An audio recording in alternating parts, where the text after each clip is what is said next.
All right, welcome back to Morning Joe. Joining us here on set, Democratic Governor Dannel Malloy of Connecticut. Good to have you back on. It's always great to be here. He pointed out immediately he did not tan today. Yes. But he said today. Yeah. Does that mean you did yesterday? No. Okay. No. Just to clarify.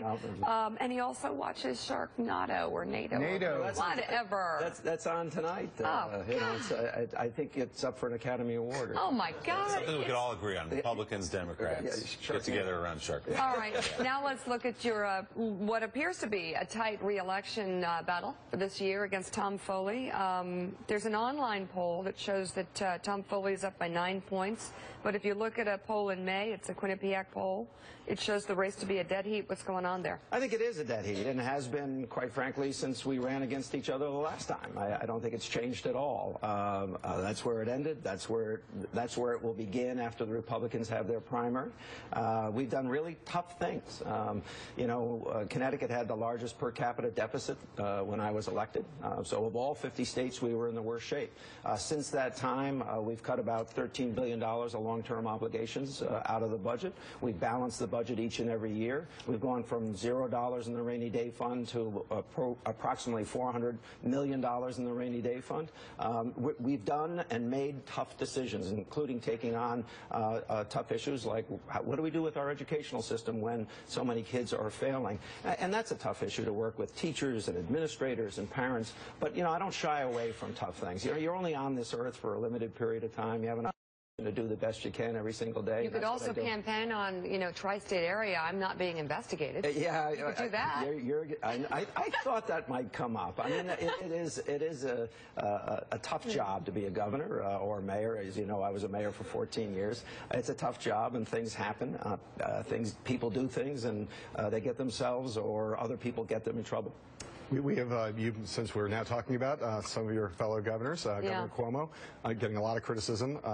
On this set over the past few days, we've had really dramatically different opinions offered on this topic. One, some believe that this is an incredibly searing scandal for Governor Cuomo. Some think that take Governor Cuomo's side, the notion that he appointed this commission, he has every right to disband it, and there's nothing scandalous about that. Where do you come down on the facts of that case? Well, I mean, the optics are tough, right? Let's be very honest. You start a commission for a specific purpose. Having said that, I've looked at the articles. I know there's an editorial today in the New York Times. I think that people who work for you do some screwy things. I think we saw it in New Jersey. I think we're seeing it in New York. I think the governor is paying a price. On the other hand, I think the public actually supports the governor on this. Albany has been a mess. I think I heard one of you the other day say that it's been a mess for the last 80 years. It's actually, I mean, if you watch the movie Lincoln, it's been a mess for well over that. So I think he's in a tough spot. I think he's trying to manage it. And I'm sure he wishes people had handled this very differently. Julie Pace? Governor, there's been some talk among Democrats that one of the things that the president can do that's most helpful for the party is not necessarily just campaigning for congressional candidates, but also being out there for governors. So I'm curious if you see him playing a role in your campaign, and more broadly, what can he be talking about right now? Can he be pushing that you think would be helpful for your campaign and also other Democrats running for governorships? Well, as you probably know, we had the best rollout of ACA or Obamacare in Connecticut. We signed up over 230,000 individuals. We had a very large drop in on our uninsured percentage in the state. We're very proud of that. In fact, we're getting hired by other states to take over their programs. He can certainly come to my state and talk about that issue any day till the cows come home, quite frankly, because it is appreciated, the difference that that's making in our state. The president's had some rocky days. There's no doubt about it. But I think fundamentally the American people, and certainly people in Connecticut, understand hard work, diligence, and that he's handling some tough issues, not the least of which is what's going on in Gaza right now or what's going on in the Ukraine. So I think people respect him, respect hard work. He may not be as popular as he once was, but I think people, I'm certainly happy to have him come to Connecticut. Governor, I know the unemployment rate in Connecticut has dropped since you got there, and that's good news, but there's still an awful lot of people out of work, a lot of people struggling. People have been out of work for a year, 2 years, 3 years. What do you tell them as you campaign across the state and you get to a rope line, you shake their hand, and they say, Where are the jobs? What are you doing in Connecticut? Sure, we're doing a lot around training and re-education.